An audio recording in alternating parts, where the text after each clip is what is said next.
will increase your efficiency 20% if you learn to do the tough things first, the ones you don't want to do. Ray Zinn now imparts his management philosophy in Tough Things First. In this series, Zinn covers it all, from the essence of human happiness. If you're going to make it a consistent practice of working Saturdays just because you think you've got to work 80 hours a week to be successful, you're just flat out wrong. To the downside of venture capital. People said, well, don't sweat the small things. Well, I guarantee if you don't sweat the small things, the big things are going to become a mess. And the essence of entrepreneurial discipline. Don't want to wait until you jump off the cliff to grab a parachute. Now here's Ray Zinn, Silicon Valley's longest-serving CEO. I'm Rob Artigo, former Bay Area radio personality, and your host for this edition of the Tough Things First podcast. Here with me once again is Ray Zinn, the longest-serving CEO in Silicon Valley history. And today we understand the essential leader. This is a special podcast in more ways than one. It's a video podcast. The link is at toughthingsfirst.com. And today is the day we announce Ray Zinn's newest book, fresh off the presses, The Essential Leader, 10 Skills, Attributes, and Fundamentals that Make Up the Essential Leader. Congratulations, Ray. This book really turned out great. I think it's one of the most important books that I've ever written. Yeah, well, in this podcast, I'll read a couple of excerpts from it. We'll talk about Greg, who did the foreword, and just sort of discuss the book. But today we understand that this book is available at all retailers. It is available in digital and print form, and we're happy to have you read it. We hope you will. So what inspired you to write about leadership in this way? I mean, we're the essential leader. That's, promising a lot, and it delivers. Well, the whole subject of leadership has been written about forever. I mean, going all the way back to the time of Christ. I mean, Right. Who is, in my mind, the greatest of all leaders. Okay. And unfortunately, leaders are looked upon as being not so good. In other words, they're looked upon in a negative way. Whether you're a corporate leader or a political leader or international leader, whatever your role is as a leader, is not necessarily viewed in a positive light. And so I decided to write about the essential leader, being not just leading, but what are the essential aspects and attributes of a good leader. And so I worked on that. I mean, I have spent months looking at and thinking about what and reading about what is essential to be a good leader. And so that's what prompted me to write the book. Yeah, and also it was a while back. It was a few years ago, but we did a podcast series, a little bit shorter than what's in this book, on being the essential leader, and a lot of those ideas came from that. I mean, we culled it from various aspects of things that we'd covered in podcasts, and said, why don't we take one of these and make a chapter out of it, and then you came up with some really good ideas. And I'm just going to flip through to let's see where the chapters are, and I'll just give you a couple of them. So, you talk about sound judgment, which I'll have a quote from here shortly, but you talk about, the concept of try again, and you have a twist on that. How you carry yourself and what you wear is really important and valuable as far as people deciding whether or not they want to follow you. And you had some really cool ideas. One of them was on rethinking micromanagement, because that has been something that, like people in leadership not being viewed in high esteem, you have people who have varying attitudes or opinions about micromanagement, and you say, hey, look, it's really about managing by walking around. And that's micromanaging in a way where you're there, but you're not really micromanaging. Well, that this whole concept of micromanagement has a negative connotation. It doesn't need to be. A micromanagement, if you don't look at the small things, at the details, the large things are going to become a problem. So micro means small. Okay, that's what micro means. Or tiny.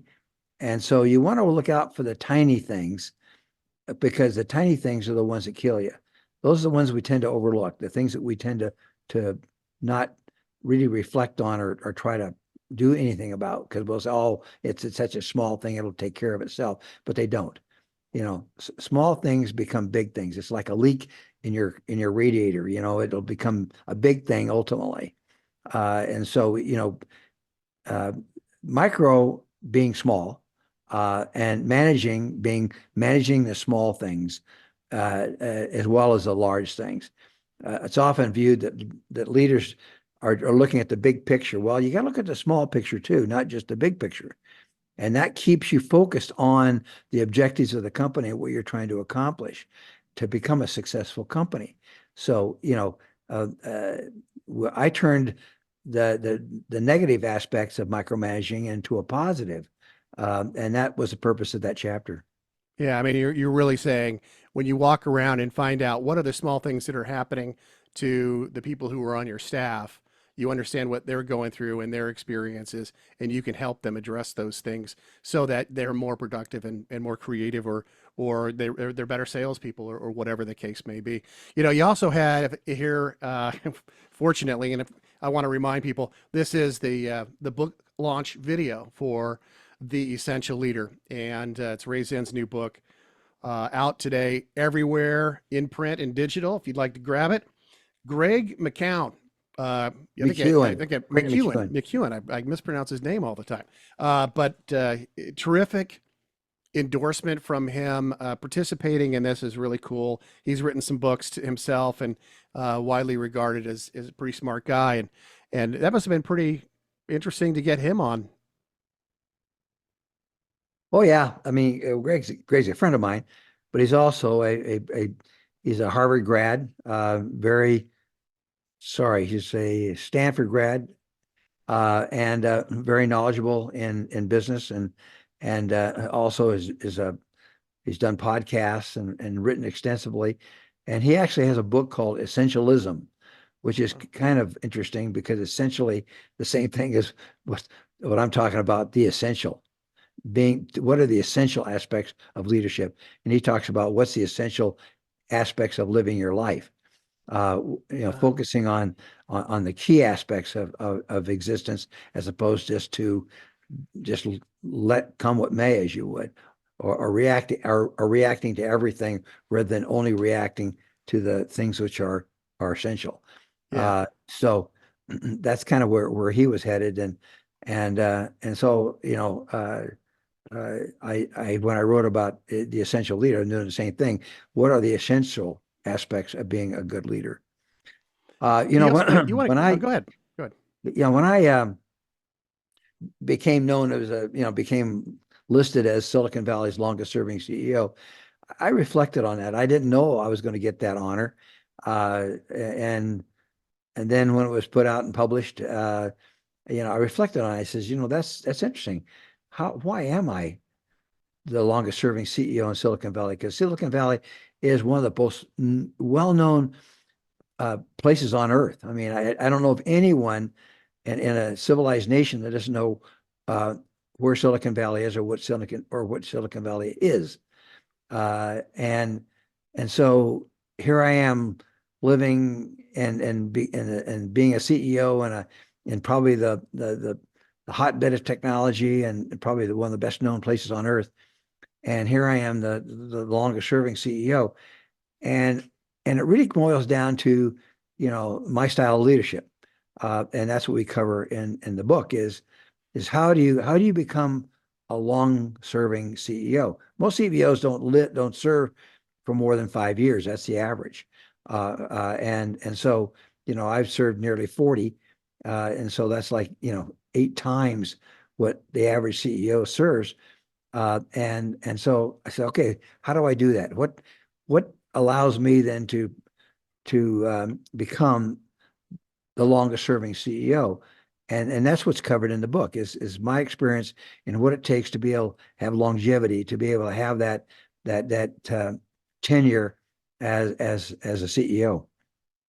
Yeah, you have a way in this book about conveying some stories where you talk about historical figures and how they play into the idea of how people view leadership, and there's good leadership and bad leadership, and you also attribute your success not to just your own ability to get things done, but that you place so much emphasis on the people who work for you, the teams that are there, that you have one whole chapter called Inspiring Passion, and it says, if you do not have passion, you have a hole in your leadership, and that's specific to the essential leadership. If the essential leader doesn't have passion, certainly not essential. It says, you said, I used to say, if that was the case, you might as well just roll over and bury yourself. That means you can just hang things up right there in business or anywhere else for that matter. And that's, if you don't have passion and you can't inspire that in your teams, then you might as well forget it. Absolutely. It's our passion that bleeds over to others, that inspires them to want to be the best of the best of the best. They talk about good, better, best. I mean, to do that, you need to be passionate about what you're doing, because that becomes the hallmark of a successful company is the passion of that company. If I look at Intel Semiconductor, who was formed in 1967, I think it was, and I started my company in 1978. Uh, um, Intel was considered the greatest on earth. I mean, Bob Noyce and Gordon Moore and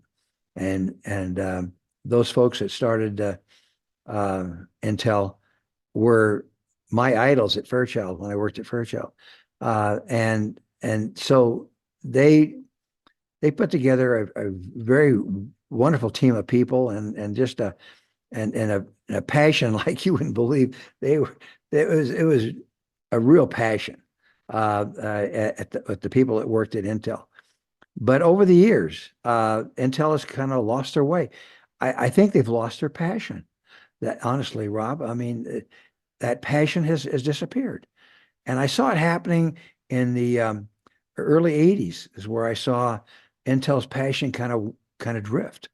And they become less and less of a factor in the semiconductor industry. I'm hoping they'll find their passion back because that says who they are. We often talk about Steve Jobs and Apple, and I remember how that company started out, and it was a nobody. I mean, they had difficulty even getting underway. Then once they got themselves going, and Steve Jobs was able to inculcate that passion in Apple, it began to flourish. And then in about 1995, Steve left Apple, and Apple began to lose their passion because the passion was Steve Jobs, and then he went off and did something else, and then Apple's passion drifted, and it lost its purpose. And it wasn't until Steve came back, in later, several years later, that passion came back to Apple. And then now look at Apple's one of the most highest rated companies in the world. And so, passion has to be from the leader. And then so that's why we talk about in that chapter of Essential Leader of how important passion is, because without passion, you're nothing. Yeah, and you talk at length about when we knew that Steve Jobs was going to pass away, he created a succession plan so that he could pass things off, and he found the right guy. And the right guy, every step of the way, the right guy follows him because he's inspired passion in them, and he knows that they have the ability to inspire passion in others. And that's this book, which again is The Essential Leader by Ray Zinn, terrific book about these aspects of leadership, Also, areas of knowledge that you need to get your hands on in order to be the essential leader, because you can't, I mean, everybody wants a good leader. People hope to get a great leader, but the essential leader is, she is in the realm of a needle in a haystack. And I mean, you also talk about women in leadership in this book, and you say sometimes they're even better and more qualified than their male counterparts to do things. And that's really cool too. We expect women will want to, young women too. I mean, people in college age who are in business, want to get MBAs or whatever the case may be, or just be entrepreneurs and start businesses. This is a terrific book. There's no other place where you're going to get this.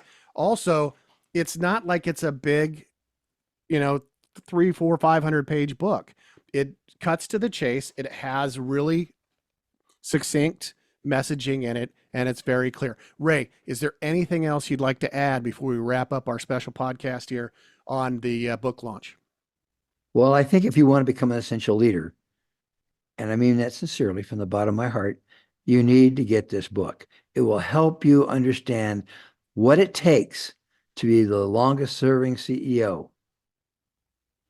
Yeah, that's a great way of ending it right there, Ray.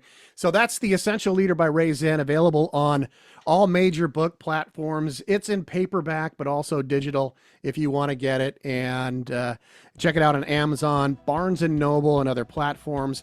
We hope you will. And Ray, you're fond of telling people to make sure they, at each one of these platforms, wherever they buy the book, they should rate the book so that we understand how their reaction to it, and we can gauge what to do in the future. Exactly. Thank you very much, Rob. You've been listening to the Tough Things First podcast, proud to introduce Ray Zinn's new book, The Essential Leader, 10 skills, attributes, and fundamentals that make up the essential leader. Available in paperback and digital formats at retailers everywhere. And don't forget Ray's other books, Tough Things First and the Zen of Zinn series. Join us again for another edition of the Tough Things First podcast.